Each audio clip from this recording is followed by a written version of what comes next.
최근에 이제 광장에서 극우들 예. 거리로 나온 극우들 오래전부터 있었던 정광훈 목사가 광화문파라고 불리고 최근에 이제 그 등장한 여의도파가 있다. 거기까지 한번 짚었거든요. 손현보 세계로 교회.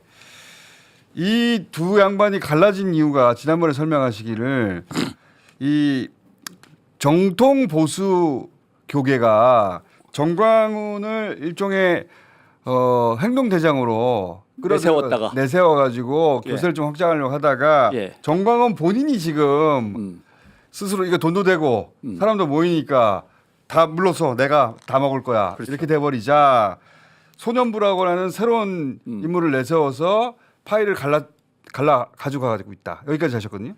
거기까지 했어요. 예. 뭐 신문에 많은 얘기들이 나오는데 상당수는 다 뻥이고 상당수는 그냥 호수에 달 그림자 쫓는 얘기입니다. 아 그렇구나. 예, 그 사실은 코어가 뭐예요? 코아는 예를 들면은 친이 쪽의 나름대로 뉴라이트 기독교 진영은 예. 전광훈을 기독정치운동 기독행동대원으로 이제 행동대장으로 뽑아가지고 썼는데 이 친구가 워낙 하는 짓이 괴팍스러워갖고 도저히 같이 할 수 없는 데다가 교권을 장악해 버리니까 그건 우리 파인데 네가 와서 먹을 게 아니지라고 해서 근데 버렸단 말이에요. 다 손절했고 전광훈은 할아버지 할머니들을 그래도 기독교 할아버지 할머니들을 모아서 빨대를 꽂아고 피를 빨아 먹어야 되니까 계속 데리고 가고 있었는데 갑자기 기독교 보수 원로들이 소년보라는 인물을 발탁해서 거기다 전폭적인 지원을 하면서 새로운 운동을 벌여가니까 할아버지 할머니들이 그쪽으로 시장이 옮겨진단 말이죠. 시장을 나눠 가져야 되는데 시장이 완전히 그쪽으로 가니까 이제 전광훈은 계속 소년보 목사에 대해서 비난을 하고 양쪽이 이제 싸움이 붙은 거고.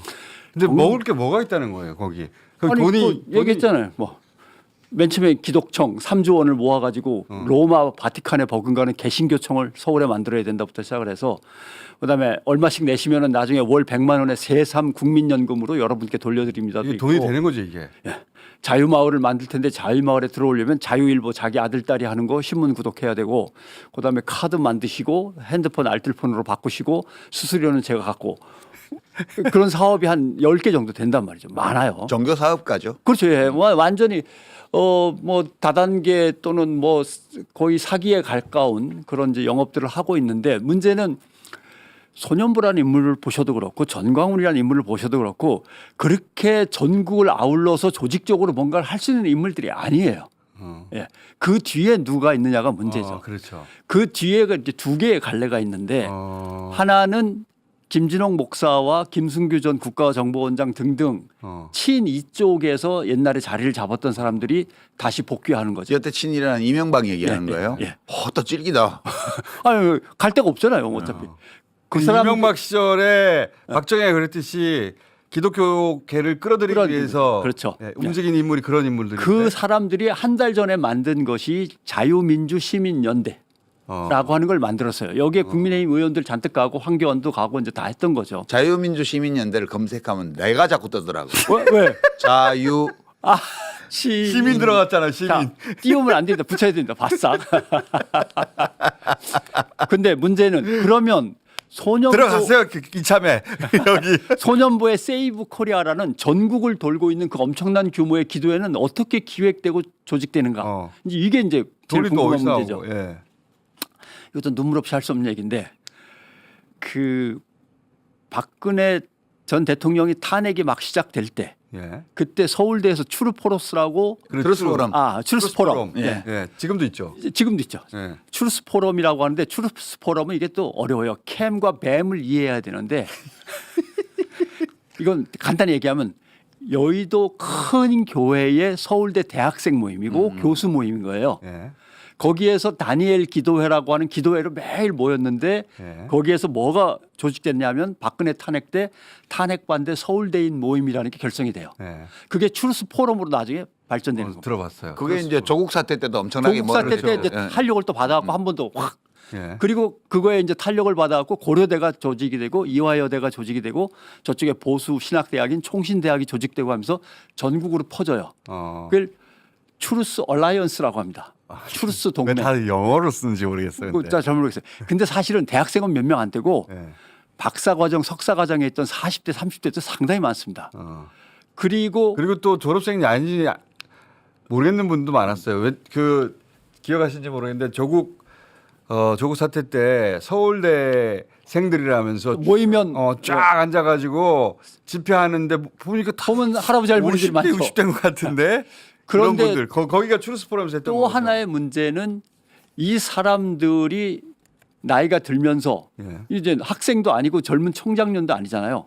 그 사람들이 중심이 돼서 다시 트루스 코리아라는 게 결성이 됩니다. 갖고 왔는데 그래도 예를 드는 게 히스토리가 길구나. 예, 트루스 코리아에 들어간 사람들을 보면 예. 예, 뭐 눈물 없이 읽을 수 없지만 공동대표 박주땡, KCPAC 한국보수연합 한국대표, 전 청와대 특별감찰관 이게 박근혜 정부 애니첸. 때. 애니첸. 애니첸 단체거든요. 아. 상임고문 마이클 리 전 미국 중앙정보국 CIA 요원 등등등 해갖고 엄청난 이름들이 쫙 수백 명이 뜹니다. 애니첸은 이제 재미교포로서 최근에 한국일보에서 한번 보도했던데 예. 지금 보수 집회를 뒤에서 작업을 대고 있는 거 아닌가? 그렇죠. 예. 그리고 이번에 세이브 코리아라고 하는 소년보가 이끄는 그 전체 엄청난 행사의 기획을 맡은 사무총장이 바로 트루스 포럼 출신입니다. 예. 그리고 여기에 핵심 멤버인 거죠. 그러니까 대한민국의 극우 보수 반공주의 세력과 예. 그다음에 정치적인 보수 극우 행동 단체들과 이 두 개가 연결되는 거죠. 이렇게 거대하게. 근데 거기에 공통점이 뭐냐 하면 트루스 포럼 서울대에서 발족할 때 구호가 뭐냐면요. 탄핵 반대가 있고요. 그다음에 복지 폐지가 있어요. 복지를 폐지해요. 그다음에 사유로 부정선거 규탄 및 무효화. 부정선거. 예, 이때도 되게 부정. 윤석열 씨하고 비슷한 사람들이 모인 단체라고 그렇죠. 보면 되겠네요. 예. 근데 이 사람들이 윤석열 탄핵 정국에 뭉칠 수밖에 없는 상황이 된 거죠. 부정선거도 거기에 들어가 있죠. 대통령 보수 대통령 탄핵이라는 문제도 들어가 있죠. 그러니까 열심히들 산다, 열심히들 살아. 거대한 이 쓰나미가 몰려오고 있는데 뭐 전광훈이 얼마 해먹었대 이거 갖고 지금 이제 논의할 땐 사실 아닌 거죠. 근데 문제는 김진홍 목사가 한 달 전에 처음으로 자유민주 시민연대를 만들 때 그 다음에 일성이 뭐냐면 전광훈과 소년보는 이제 화해하고 손을 잡아라. 대선이 눈앞에 있는데 지금 우리가 여기서 이럴 때가 아니다. 라고 하는 걸로 나가는 거죠. 그래서 대선을 걱정하면서 보수 극우 이 기독교와 그다음에 일반 정치 행동 그룹들이 이제 판을 막 짜고 있는 중이에요. 지금. 네. 지금 그렇게 그러니까 보시면 됩니다. 둘이 소년보 정광훈 두 양반이 서로 알력 다툼을 하긴 했는데 예, 예. 지금 원로가 나서 원로들이 보기에는 이거 뭐 큰일 난다 이거 옛날에 이러다가 쓰던 몽둥이하고 지금 쓰던 몽둥이하고 뭐 둘 다 필요하면 둘 다 필요한 거죠. 아, 그러니까 신학적인 다툼이 있는 건 아니군요. 신학적으로는 다툼이 없죠.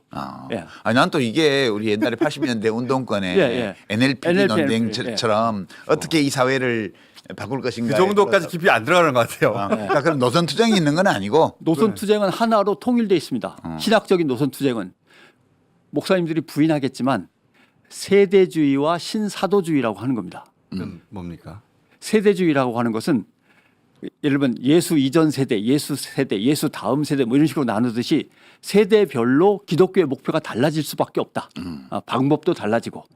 그래가지고 신사도주의가 거기서 번져 나오는데 신사도주의는 정치, 종교, 그다음에 문화, 교육, 언론 7개 분야를 장악해야 된다. 기독교가. 출산도 요새 들어오더라고. 출산도. 예, 우리가 애를 많이 낳아서 그렇죠. 우리 교회의 그 출산율 학교 출산율은 2.0, 전국 평균은 0.7. 저것은 애니첸 쪽의 논리입니다. 왜냐하면 중국이라고 하는 거대한 나라가 거대한 인구를 발판으로 해서 미국의 선거권에 의해 투표권에 의해서 뒤흔들려고 준비하고 있다.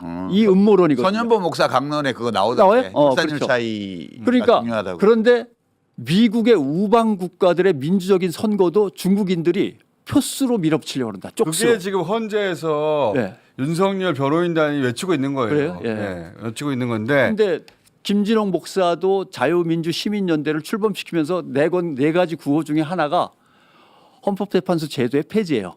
헌법재패지. 예, 그리고 선관위 제도의 전면 개혁. 자, 오늘 여기까지 할 건데 제가 한 가지 딱 궁금한 게 저는 애니첸을 주목하고 있거든요. 애니첸. 이분의 예. 부상을 언론에 인터뷰도 나왔던데 많은 분들이 이제 그 별로 궁금해하지 않는 것 같은데 저는 그분을